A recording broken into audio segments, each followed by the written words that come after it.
Welcome, guys, to my episode once again to my program Lifescape with me, Wakili Sanita, and today we are joined by Wakili Leah. Leah, karibu sana. Thank you for having me. Thank you. So, guys, today we have a very interesting topic. It's all about criminal law, and we want to discuss children in conflict with the law, what this issue is all about, what happens mtoto wako ama any person below 18 years amefanya makosa ama labda amedhulumiwa ama labda what do you call that Kiswahili, the victim Kudhulumiwa makosa amemtendekea.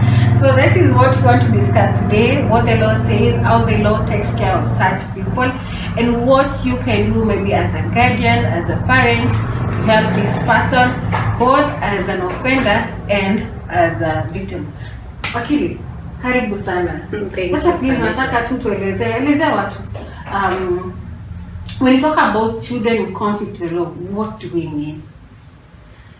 Let me begin with an introduction. Yes. My name is Leah. I am an advocate of the High Court of Kenya, practicing as such with the office of the DPP. And that is to say that 90% of the time we deal with criminal law. I think when we talk about children, we need to be clear that there are two aspects that involves children, the criminal aspect and the civil aspect. So I'll dwell more on the criminal aspect. Yes. Okay. Thank you. So as you rightly put it, children in the criminal justice system have two ways. There are at least two ways to it.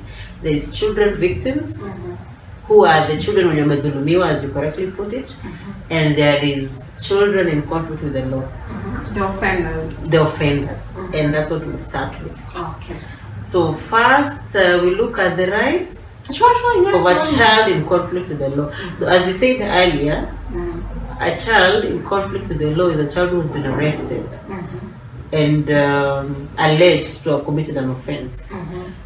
It is important to note the age of criminal liability. In Kenya, it is set at 12 years. A child who is under 12 years cannot be charged with a criminal offense.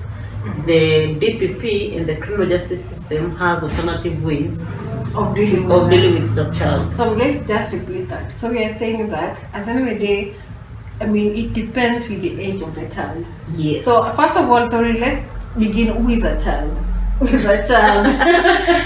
Okay, back to the law. Sorry, we are lawyers. We'll be making reference to the law very often.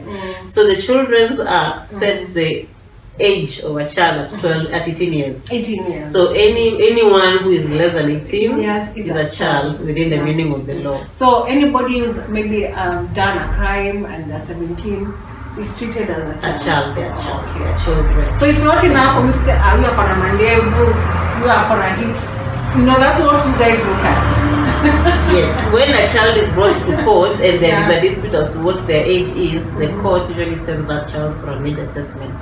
If they do not have documentation like that to prove their age. Yes. So yes, the Children's Act sets the age of who a child is at 18 years. 18 years. So anyone who is under 18 is a child. But if they are less than 12, they cannot be charged with a criminal offense. So that is what we are saying, guys, that for anybody, any child below the age of 12 years, they cannot be, can they be charged or they cannot be convicted? They cannot be charged. So they cannot be charged, neither can they be convicted also. So how does the law handle such? There are alternative justice systems.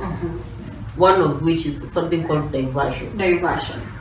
Yes, so whereby a child who is less than 12 years is brought to, the file comes to our office for preference to charge. But once you determine the age is less than 12, then you take the child, the child in conflict with the law and the victim, and take them and their parents through something like counseling. Yes. So they're taken to counseling with the DPP involved the Office of the Probation Services, where they are taken through an alternative ways, because even if this child is taken to court, those charges cannot stand. Yes. And I'm assuming that there's a public interest behind it. That those kids are of tender ages, maybe they have not developed mentally or something, or what was the intention of the drafters? I believe it must be knowledge. Does the child have the knowledge Understanding. of what they are doing? Do they know what is a criminal offense? Do they know whether what they have done is wrong, and whether they did it when they were in full faculty. Full knowledge of what exactly was happening. Because at the end of the day, criminal law is all about the intent. You have to establish that. And the act. So if this person, of course, a child committed the act, but that intent is not there. That must be what the drafters looked at. So there is no need for you to engage a child below 12 years on summing in vain. That is perfect. Correct. Okay. Yes. Yeah. So now let me ask you, Leah, in the course of your working, in the course of your practice. So at what point does the law envisage or rather incorporate parents in the process? You know, when you're dealing with children. Yeah. Let's finish with what rights a child in conflict with the law has. So when this child comes to court and we are charged with an offense, the first thing the court needs to do is get them an advocate. So every child that is entitled, yes, to legal representation. So the parent usually comes in to do what any parent would do, like bring the child to court, support the child mentally. Because see, that is actually most of them are school going. Most viewers want to know because so when your kid is the offender, you basically have no role to play in the court.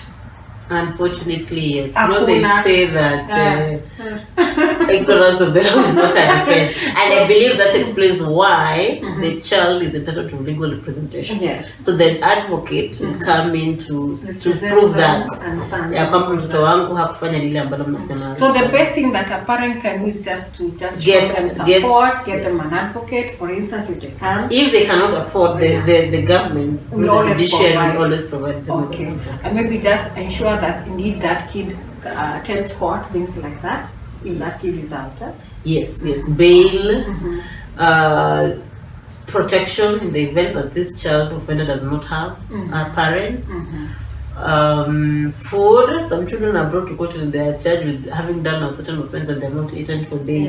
They are basically referred to as vulnerable witnesses. So even when the case is going on, the way you handle a child is not similar to the way you handle an adult. Usually, some magistrates will even ask the child to come to the front and have them sit on the bench, just to try and make them feel comfortable. Just the children will always be children. Yes. Okay. Yeah. Correct. So now we talk about the court process with respect to these children offenders. So now that you provided an advocate and then something else, what more happens?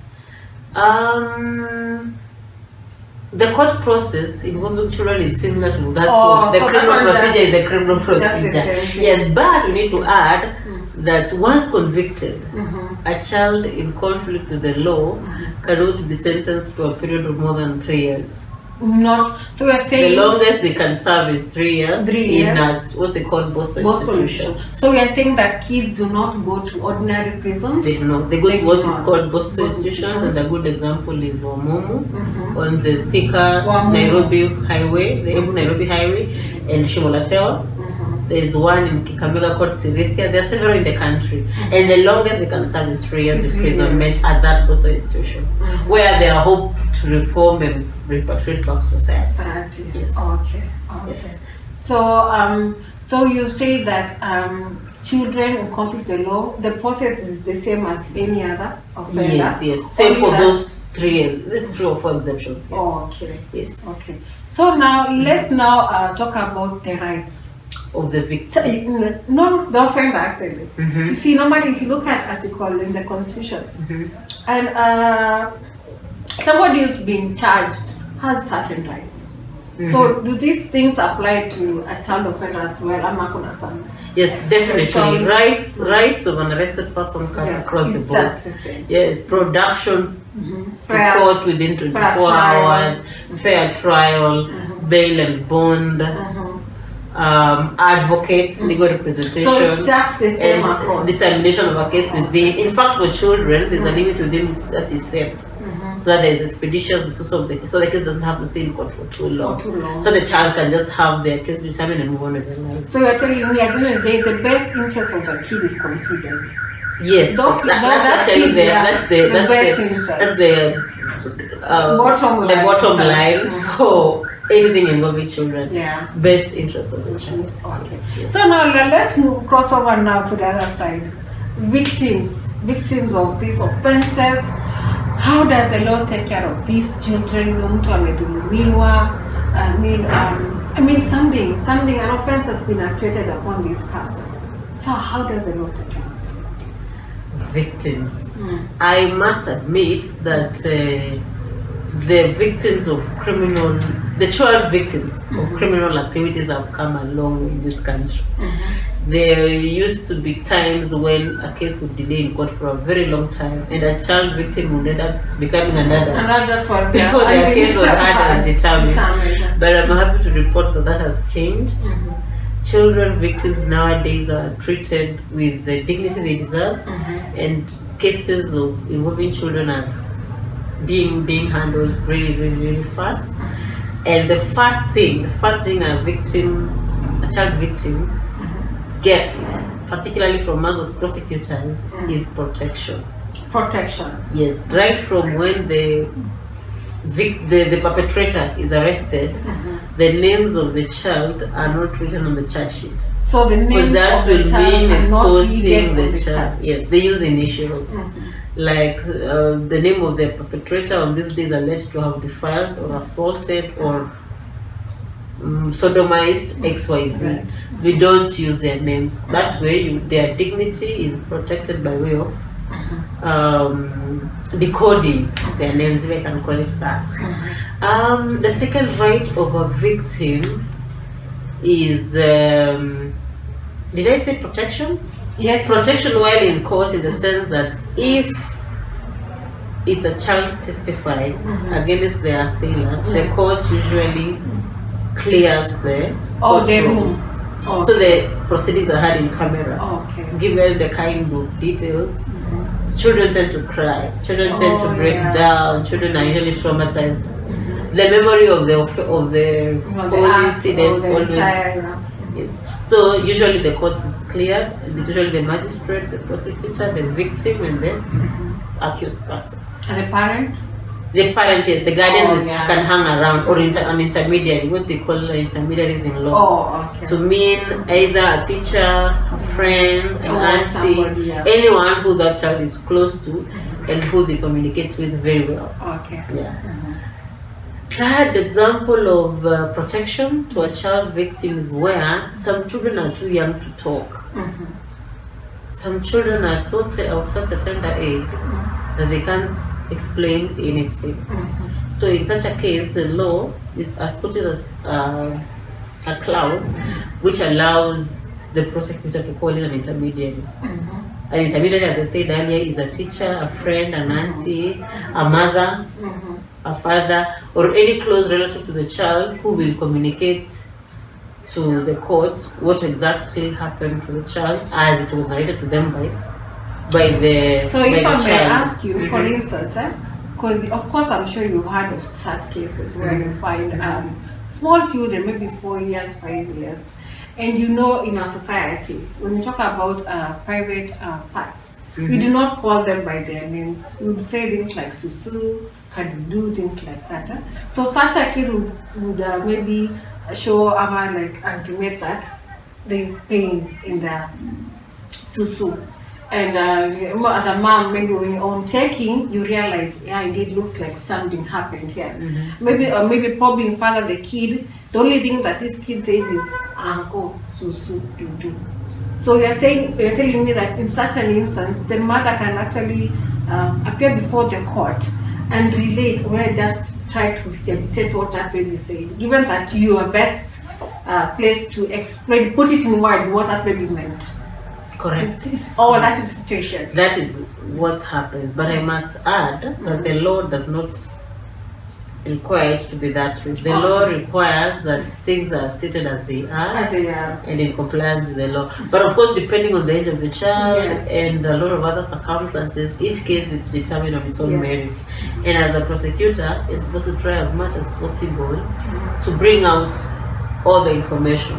Like for instance, when they talk about to sue and to do, you were supposed to go a step further and get to establish what that is, if you can. Of course, there are limits, but the law envisages a situation whereby none of that is left hanging. Everything needs to come out in light for the sake of the accused person who also has rights in our laws. Of course. Yes. Of course, as you all know, criminal law is not based on rumors or maybe what I heard. It has to be very condensed. Come on, evidence, it has to. The law, the facts, and the law have actually meeting points so that it can be a conviction for that matter. So now, maybe of course I'm glad you've talked about how maybe as an office you guys handle victims. But what is some of the advice you could actually give to parents, especially, on both sides, of course? The most important of them, which happens at the hospital, in many, I don't know why we've restricted ourselves to sexual offenses. No, we have. But child victims come in very many forms. We have child victims of murder, we have child victims of assault, we have child victims of warring parents in the case of civil cases. So child victims are child victims. But in the case of sexual offenses, and actually in all those cases, top of the list should be post-trauma counseling. Very, very important. Very, very important. So those children need therapy. That is with respect to the victim? Yes, the victim. If it's possible, children who've gone through any of those things or deals always require therapy. So that any of those incidents don't come to back to haunt them in their futures. The top on the list for parents and guardians to do is to get therapy and counseling for such victims, children victims. Yes. Now, what advice do you have, if any, for the offenders? I mean, it's always important because I can assure you, as a parent, the first thing is I panic. I mean, I think that is actually my major concern. Top on the list for child offenders, get them an advocate. I have seen cases where a child offender does not know what to do. For them, wengi wanafikiri ni mzaha tu until the day of conviction comes and they're slapped with a 30-year or 50-year imprisonment or life imprisonment, depending on the age of the victim. So child offenders need to get advocates, someone with a knowledge of legal application, and someone who understands what every witness is bringing on board. Because one of the things a child offender should do is that they should know that if their victim is a child, there's something called sorry to use technical language, the voir dire. A magistrate is always supposed to establish that the victim, however young, understands the repercussions of taking oath and what happens if they don't tell the truth. That's very basic. The second thing a child offender should know is the kind of death a doctor does to their case. A doctor is the key witness. In a case of sexual offense, in case of assault, in case even of murder, the postmortem is what tells everything. So a lawyer will know what questions to ask a doctor or any other expert for that. So my advice to child offenders or their guardians is to always seek legal representation where the same is not readily available, as was the case in the past. In the past, even robbery and violence child offenders would defend themselves and they would not be able to do that. So legal representation is very important. And secondly, it is not the end of life. They need to face the case with an open mind and look at their future. Children have a whole lifetime ahead of them. Maybe have you come across situations where you find that families have actually wamekosana watoto wao, walifanya makosa kuwa wadogo, lakini unapata badala ya hiyo familia kusupport watoto hata baada ya kumaliza kifungo chao, ni kama create some sort of animosity. Bad blood, Isn't that the order of the day where at least where I practice law, families seem to be going through a lot of toxicity. Yes. So there's no support for Yes. these children offenders even after they've done their term, if you could say that. Repatriation back to society is always So difficult. It's like these children are stigmatized. The few that I've handled, I never really get a chance to be accepted, if I can call it, back to society. Yeah, but to cure that, as I said earlier, I mentioned diversion. It's also something called plea bargaining. Plea bargaining is an alternative justice system where, as a child offender, you do not have to go through the trial. Kama umeiba kuku ya jirani, kama umepiga, a child offender who has slapped their mom. You know, children who have gone through trauma are capable of bringing all manner of offenses. Depending on the offense you've committed, you can talk to the victim's family, ask them to forgive you, or talk to your magistrate, talk to your advocate, talk to your prosecutor, tell them, kubali yaishe. That's what plea bargaining. Plea bargaining is basically kubali yaishe. So plea bargaining means we do not have to take you through the trial process. We are kujitetea, kutafuta wakili, wasting time, your school time. You can just agree to settle the matter out of court. The court will give you a small fine, or ask you to clean the court building, or ask you to fieka nyasi kwa chief. Out of court, you're given an out of court. What is it called? Out of court non-custodial sentence, where you do the punishment, and then you're over and done with it. But I need to add that should you default on the non-custodial sentence, the court always has power to rearrest you and have you taken through the criminal justice system. So plea bargaining, it's not that you're aware of, it's not an escape route. It's not like it. Yeah, you have to do what you have to. And maybe even as you wind up, could you just tell us if the criminal justice system envisages the idea of alternative dispute resolution mechanism, because it's right now entrenched in our constitution. Yes. So, and who can actually initiate that process? Yes, it does. But I must add that every case is determined on its own merits. Cases involving sexual offenses and something as serious as murder, capital offenses like robbery with violence cannot be plea bargained, and they cannot be diverted. Okay. Those ones. So you're looking at quite minor offenses. Minor offenses, cases za kuiba kuku, cases za kupigana vita kidogo kidogo. You know, every case is dependent on its own circumstances, and anyone can initiate plea bargaining. It can be you, it can be the lawyer for the victim who is the prosecutor, or it can be your advocate. Sometimes when the judge proposes, hii maneno simunde mmalizane huko nyumbani, because the judge is always looking at a situation where this child will always be your child. Yes. As much as you call them delinquents, mtoto wako will always be mtoto wako. Hata aende pale prison akae 2 years, home is always home. So the magistrate always looks at the situation where a case which can be solved out of the court, any options is always available. They're always welcome to address it in that way. So maybe to just wrap up, sorry, not wrap up, do a recap. So you're telling me that these are some of the options that even parents to the offenders have. Wasiketi tu chini, just sometimes you find as parent you confused. Out of ignorance. Unapata watu wajua kwamba there are a number of options they have even when their kids have actually offended. They have actually contravention of the law. Thanks to your channel, Sanita, now they know. Now they know. Yes. So guys, that was just a very, very brief, maybe let me call it overview on children, both victims and offenders in conflict with the law, and how the system are catered for, how the law takes care of them. And the Wakili has just told us, so kuna a number of options that are available, and you do not need to sit down, and as you said, should such a thing happen to a kid or any other person, there are options available, so it's always best for you to seek professional advice from a lawyer. I said, can I advise my kid atoroke? Mahali? What do you think? You can run, but you cannot hide. The law will always catch up with you.